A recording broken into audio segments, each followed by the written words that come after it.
ഇതെന്തൊരു bus stop ഇത്? മനുഷ്യൻ വെറുതെ മെനക്കെടുന്നല്ലാതൊരു കാര്യം നടക്കുമെന്ന് തോന്നുന്നില്ല. ഇന്നത്തെ പത്രം വായിച്ചായിരുന്നോ? ആ പത്രം വായിച്ചു. ഉളംപാറയിൽ ഏതോ ഒരു ഭ്രാന്തൻ ചാടി എന്ന് പറയുന്നത് കേട്ടോ. അവനെ പിടിച്ചോ? പിടിച്ചെന്ന് തോന്നുന്നില്ല എനിക്ക്. ഭാഗ്യം. പിന്നെ എന്നാ കൊണ്ട് വിശേഷം? ഒന്നുമില്ല വിശേഷം. ഞാനിവിടെ ബസ് സ്റ്റോപ്പിൽ ഇങ്ങനെ ഒരാളെ കാണാനായിട്ട് വന്നതാണ്. നമ്മുടെ മുഖ്യമന്ത്രി ഇവിടെ കണ്ട് വന്നു പറയുന്നത് കേട്ടെ. പിന്നെ കഴിഞ്ഞ ആഴ്ച ഇവിടെ വന്നായിരുന്നു. അപ്പൊ മുഖ്യമന്ത്രിയെ കാണാൻ വേണ്ടി നാട്ടുകാരെല്ലാം കൂടെ എന്നോടാ പോകാൻ പറഞ്ഞത്. ഇയാളോട് പോകാൻ പറഞ്ഞു. പിന്നെ ഞാൻ പോയി കണ്ടു, ഷെയ്ക്കാൻ്റെ കൊടുത്തു. പുള്ളി എനിക്കൊരു ഷെയ്ക്കാൻ്റെ തന്നു. ഞാൻ കാല് തൊട്ടു, നമസ്കരിച്ചു, പ്രാർത്ഥിച്ചു. പുള്ളി എന്നോട് പേരെന്താന്ന് ചോദിച്ചു. പേരെന്താന്ന് ചോദിച്ചു. ഞാൻ വളരെ മാന്യമായിട്ട് പറഞ്ഞു രമേശ്. കൊള്ളാം. അത് ഞാൻ ചോദിച്ചു ചേട്ടന്റെ പേരെന്താന്ന്. അപ്പൊ അവിടെ നിന്നവരെല്ലാം പറഞ്ഞു എനിക്ക് ഭ്രാന്താന്ന് പറഞ്ഞു. അപ്പൊ ആർക്കാ ഭ്രാന്ത്? ശരിക്കും അവർക്കാണല്ലോ ഭ്രാന്ത്. ഭ്രാന്ത് അവർക്ക് തന്നെ. നമുക്ക് അങ്ങനെ ഒരു സംഭവം ഫീൽ ചെയ്യുന്നില്ലല്ലോ. മനസ്സിലായി. വെറുതെ ചെടി നനച്ചുകൊണ്ട് നിന്നാണ് അച്ഛനും അമ്മയും എനിക്ക് ഭ്രാന്താന്ന് പറഞ്ഞു. അതുകൊണ്ട് ഞാൻ വീട് വിട്ട് പോകാൻ തന്നെ കാരണം. ചുമ്മാ ചെടി നനച്ചുകൊണ്ട് അച്ഛനും അമ്മയും ഭ്രാന്താന്ന് പറഞ്ഞു. ആദ്യം അച്ഛൻ പറഞ്ഞു, പിന്നെ അമ്മ പറഞ്ഞു, മൂന്നാമത് പെങ്ങൾ പറഞ്ഞു. അങ്ങനെയായിരുന്നു കാര്യങ്ങൾ പോയത്. കാരണം എന്താ? നല്ല മഴ, കൊട പിടിച്ചോണ്ട് ചെടി നനച്ചു. അത്രയും പക്ഷി ചെടികളോടുള്ള സ്നേഹം കൊണ്ടല്ലേ ചെയ്തത്. പിന്നെ അവര് ഭ്രാന്താന്ന് പറഞ്ഞു. ഞാൻ ഒരുപാട് അനുഭവിക്കേണ്ട അങ്ങനെ ഒരു കഷ്ടകാലമാണ് എനിക്ക് ഉണ്ടായിരുന്നത്. എന്ത് കഷ്ടകാലം? അവര് പണക്കാരാ. അവര് ക്രിസ്മസിന് 1 കിലോ ബീഫ് മേടിക്കും. പിന്നെ 1 കിലോ ബീഫ് മേടിച്ചാൽ ഒരു 50 പേരെങ്കിലും ഉണ്ടാവും തിന്നാനായിട്ട്. 1 കിലോ ബീഫ് 1 കിലോ ബീഫിന് 50 പേര് വരെ വീട്ടിലേക്ക് വരുന്ന സൈസ് ഒരു പണക്കാരാ അവര്. അതുപോലെ കല്യാണം കഴിഞ്ഞ പെണ്ണുങ്ങൾ സൂര്യനെ നോക്കി ഭയങ്കരമായിട്ട് കല്ലെറിഞ്ഞു. എന്തിന്? പെട്ടെന്ന് രാത്രി ആവാൻ അവർക്ക് ഭയങ്കര ധൃതിയല്ലേ. 3 അച്ഛനുണ്ട് എനിക്ക്. 3 അച്ഛൻ. ഒരച്ഛന് നല്ല കൊമ്പമീശാണെങ്കിൽ മറ്റേ അച്ഛൻ കഷണ്ടിയാ. അങ്ങനെ. പിന്നെ ഞങ്ങളുടെ വീടിന്റെ അടുക്കളയിൽ ട്രെയിൻ വരുമല്ലോ. അങ്ങനെ വീടിന്റെ അടുക്കളയിൽ ട്രെയിൻ വന്ന് കയറിയപ്പോഴാണ് ഈ ട്രെയിനിൽ കയറി ഞാനും അമ്മയും പെങ്ങളും കൂടെ കടലിന്റെ നടുക്ക് ചെയ്യുന്നത്. അവിടെ വെച്ചാണ് ഞങ്ങൾ ആനയെ കാണിച്ചു വന്നു അമ്മ കടലിന്റെ നടുക്ക്. പിന്നെ അവിടെ കടലിന്റെ നടുക്ക് വലിയ പശു ഇല്ലേ, പശു. ഈ പശു ഇങ്ങനെ നീന്തി കളിച്ചുകൊണ്ട് വരുമ്പോഴാണ് മുട്ട വിരിഞ്ഞ് ആട്ടിന്റെ കുഞ്ഞുണ്ടായത്. അത് മാത്രമല്ല ഇതിങ്ങനെ നടന്നു. ഫ്രിഡ്ജ് തുറന്നു നോക്കി പൊട്ടും തണുത്ത വെള്ളമില്ല. അപ്പൊ തന്നെ കർട്ടൻ വന്ന് താഴെ വീണു. അങ്ങനെ ബോട്ട് പോള കാരണം ഒരു തരി മുന്നോട്ട് നീങ്ങുന്നില്ല. അങ്ങനെ മൊത്തത്തിൽ പ്രശ്നങ്ങളല്ലേ.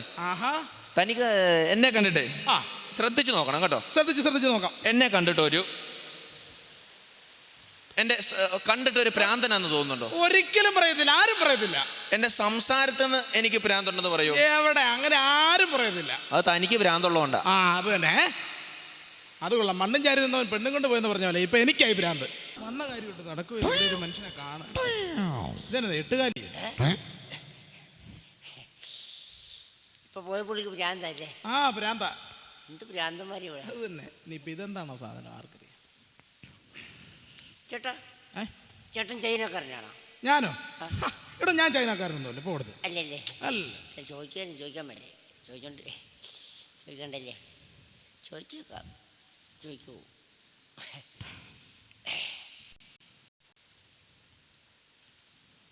സത്യം പറ, ചൈനക്കാരനല്ലേ? എടോ തന്നോടല്ലേ പറഞ്ഞ ഞാൻ ചൈനക്കാരനല്ല. അല്ലല്ലേ? അല്ല. ചോദിക്കുന്നുള്ളൂ. ചോദിക്കാൻ പറ്റേ? ചോദിക്കുന്ന തന്നെ. ചോദിക്കണോ? വേണ്ട. ചോദിക്കും. ഇല്ലല്ലോ, ചോദിക്കത്തില്ല. സത്യം ചോദിക്കത്തില്ല.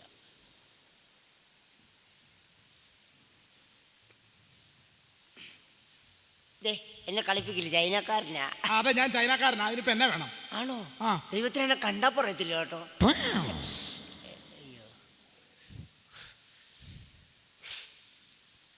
സിഗരറ്റ് വലിക്കാൻ പോവാണ്.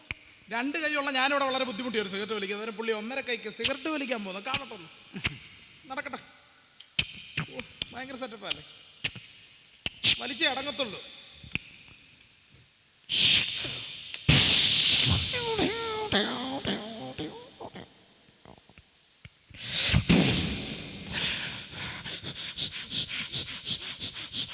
ദൈവം ഇത് എന്നാ കാണിക്കാൻ പോവുക? എന്തിനാ ഇത്ര ബുദ്ധിമുട്ടി വലിക്കുന്നത്? വലിക്കണ്ട. ഒന്നുകൂടി വലിച്ചേക്കാം. പിന്നെയും വലിക്കുവാണ്. ദൈവം ഇത് കാഞ്ഞു പോയാൽ ഞാൻ സമാധാനം പറയേണ്ടി വരുമല്ലോ.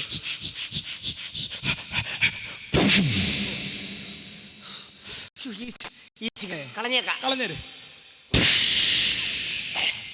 ചേട്ടാ. ഞാനേ 3-4 ദിവസമായിട്ട് ഒരു ബിരിയാണി പോലും കഴിച്ചിട്ട് കുറെ നാളായി. അപ്പൊ എനിക്ക് എന്തെങ്കിലും തരുന്ന വളരെ ഉപകാരമായിരുന്നു. ഞാൻ തരാനോ? തനിക്കോ? എടോ ഈ പാന്റും കോട്ടും ഇട്ടിട്ടുണ്ടെന്നുള്ളത് തന്നെക്കാളും വലിയ തണ്ടിയാ ഞാൻ. എനിക്ക് തരാൻ കാശൊന്നുമില്ല. ചേട്ടാ അങ്ങനെ പറയില്ല ചേട്ടാ. എന്തിനാ എനിക്ക് എന്തെങ്കിലും? തന്നോടല്ലേ പറഞ്ഞ എന്റെ കയ്യിൽ 5 പൈസ ഇല്ല. പ്ലീസ് ബുദ്ധിമുട്ടിപ്പിക്കാതെ പോ. ചേട്ടാ എന്തെങ്കിലും തന്നെ സഹായിക്കണേ. ഇവിടെ കൈ കാശില്ലെന്നല്ലേ പറഞ്ഞത്? പിന്നെ പൊന്നു ചേട്ടാ എനിക്ക് തന്നോടല്ലേ പറഞ്ഞ കൈ കാശില്ലെന്ന്? അല്ല അങ്ങനെ പറഞ്ഞു. തരാൻ പറ്റത്തില്ല. അത് തന്നെ. അപ്പൊ നീ തരത്തില്ല? തരത്തില്ല.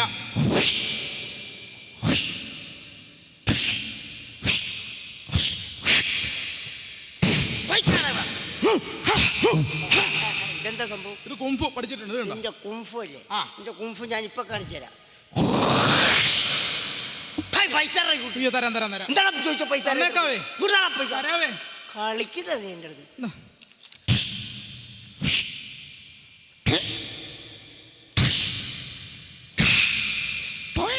ഇപ്പൊ മാറ്റി നമുക്ക് പിന്നെ കാണാം കേട്ടോ.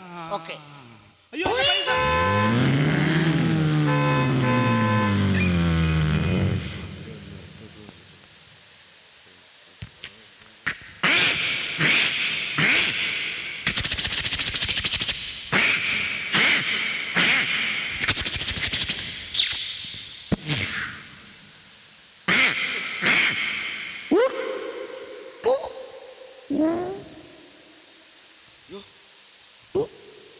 എവിടെ പോയത്? ഹലോ, എൻ്റെ കയ്യിൽ ചീപ്പ് ഉണ്ടായിരുന്നു, കണ്ടായിരുന്നോ? ഇവിടെ തൻ്റെ കയ്യിൽ ചീപ്പ് എങ്ങനെയാണ് ഞാൻ കാണുന്നത്? കണ്ടില്ലേ? ഞാനിപ്പോൾ ഇവിടെ ചീക ചീപ്പാന്നു എന്ന് പറഞ്ഞാൽ എന്നോട് ചോദിച്ചാൽ പറ്റുമോ? എവിടെ പോയെന്നൊരു പിടുത്തു. ഞാൻ ആഹാ ഇവിടെ ഇരിക്കുവായിരുന്നു കേട്ടോ. കിട്ടി കിട്ടി കിട്ടി. അറിയത്തില്ല. ആരാ മനസ്സിലായില്ലല്ലോ? മനസ്സിലായില്ല? ഞാൻ ആ കറവക്കാരൻ്റെ ആയപ്പൻ തന്നെ മോനാ. കറവക്കാരൻ്റെ ആയപ്പൻ തന്നെ മോനാ. കറവക്കാരൻ രാജപ്പന്റെ മകൻ രവി. എടാ നിനക്ക് എന്നെ മനസ്സിലായോ? ഇല്ല. എടാ സുഗുണൻ. എന്റെ പൊന്നെ സുഗുണ കൊടുക്ക്. എന്റെ പൊന്നെ നീ ഗൾഫിൽ നിന്ന് വന്ന്. കേൾവി ഞാൻ 2-3 ആഴ്ച ഇവിടെ ഈ ഒന്നും പറയണ്ട. എന്താണ് ഈ ഗൾഫിൽ നിന്ന് വരാൻ കാരണം? വല്ലതും പ്രത്യേകിച്ച്? നമ്മുടെ ജോൺസന്റെ കല്യാണത്തിന് വന്ന ഞാൻ. അപ്പോൾ നിന്നെ ഇവിടെ കണ്ടില്ലല്ലോ. ഓ ഞാൻ വന്നില്ല. എടാ ഗൾഫിൽ കിടക്കുന്ന ഞാൻ വിളിച്ചു, പിന്നെ നാട്ടിൽ കിടക്കുന്ന നിനക്ക് വന്നാലെന്താ? തിരക്കായിരുന്നു അറിയാം. പറഞ്ഞായിരുന്നു ജോൺസൺ തിരക്കാണെന്ന്. അല്ല നിന്നെ കല്യാണം വിളിച്ചില്ല. അതൊക്കെ പോട്ടെ. നീ കല്യാണത്തിന് വരണമായിരുന്നു. എന്താളിയാ? എടാ അവിടെ ആടിക്കാൻ ഇഷ്ടം പോലായിരുന്നു. അതായത് മദ്യത്തിന്റെ ബഹളമായിരുന്നു. പിന്നെ ഒരു കാര്യം, എല്ലാം തറ സാധനമാ. ചാത്തൻ. ഓ ഒന്നും ഭയങ്കര തറ സാധനം. നീ അടിച്ചില്ല? ഞാനേ അടിക്കാനില്ലായിരുന്നു. അത്രയുള്ള വേറെ ആരും അടിക്കാനില്ലായിരുന്നു. അത് ശരി. എടാ അതൊക്കെ പോട്ടെ. നീ എവിടെ പോവാന്നാ പറഞ്ഞു? ഒന്നും പറയണ്ട കളിയാ. എന്നാ പറ്റി? എന്റെ ഭാര്യയെ കൊണ്ട് നാശുപത്രി പോവാ. എടാ അവക്ക് ഉറക്കത്തിൽ കിടക്കുമ്പോൾ എഴുന്നേറ്റ് കിടക്കുന്ന ഒരു അസുഖം. ആശുപത്രി പോവാ? എന്നാ ഉറക്കത്തിൽ എഴുന്നേറ്റ് കിടക്കുക. എടാ അതിന് ഡോക്ടർമാരെന്താ പോയി കാണേണ്ട കാര്യമില്ല. എടാ അതൊക്കെ പ്രേതബാധയാ, ബാധ കൂടുന്ന പരിപാടിയാ. അതിന് കാര്യം ചെയ്താൽ മതി. ഞങ്ങളുടെ വീട്ടിലെ ഈ ചരട് ജപിച്ച് കിട്ടുന്ന പരിപാടികളുണ്ട്. എല്ലാവർക്കും ആ പരിപാടിയാ. അപ്പൊ ചരട് ജപിച്ച് കിട്ടിയ നടക്കത്തില്ല. അവൾ 2 ആഴ്ച കിടന്ന് ഉറങ്ങിക്കോളും. അതായത് എന്റെ ഭാര്യയെ നിന്റെ വീട്ടിലോട്ട് കൊണ്ടുപോകാൻ നീ ചരട് ജപിച്ച് കെട്ടുക. കെട്ടിക്കഴിഞ്ഞാൽ അവള് ഉറങ്ങി കിടന്നാൽ എഴുന്നേക്കത്തില്ല. ബോധം കിട്ടും തുടങ്ങിക്കോളും. അങ്ങനെയാണ് 2 ചരട് വേണം കേട്ടോ. അതിനാ 2 ചരട്? എടാ അടുത്ത വീട്ടിലെ ബാലിന് വേണ്ടിയിട്ട് ഒരു ചരട്. എടാ ബാലിനെ ചരട് ഇട്ട് കൊടുക്കുന്നത്. എന്റെ മുന്നേ എന്റെ ഭാര്യ എഴുന്നേറ്റ് അങ്ങോട്ട് ചെന്നില്ലെങ്കിൽ അവൻ എഴുന്നേറ്റ് ഇങ്ങോട്ട് വരും. അതെ ഞാൻ പോവാ കേട്ടോ. എന്നാ നീ എവിടെ പോവാ? എന്റെ അമ്മാവൻ വരുന്നുണ്ട്. അമ്മാവൻ വരുന്നത് നീ എന്തിനാ പോകുന്നത്? അമ്മാവൻ വരുന്നോടത്ത് എനിക്ക് നിൽക്കാൻ പറ്റുന്നേടാ. അതെന്തിനാ അമ്മാവൻ? അത് ഞാനൊരു കുഴപ്പമുണ്ട്. എന്താ കുഴപ്പം? എന്ത് സംസാരിച്ചാലും ആ സംസാരത്തിനിടയ്ക്ക് പിടുത്തം പിടുത്തം ഇത് പറഞ്ഞുകൊണ്ടിരിക്കും. എന്ത് പറഞ്ഞാലും പിടുത്തം. അതിനാ നീ കൂട്ടു നിൽക്കും ഇവിടെ. ഞാൻ കൂട്ടു നിൽക്കത്തില്ല, എനിക്ക് പറ്റത്തില്ല. ആൾക്കാർ തല്ല. നീ ഇപ്പം നിന്റെ പോയി തല്ലാതെ ഞാൻ കൊള്ളു. ഞാൻ പോയി കേട്ടോ. അപ്പൊ നിന്റെ അമ്മാവനെ ഞാൻ സഹിക്കണം. കുഴപ്പമില്ല, സഹിക്കാൻ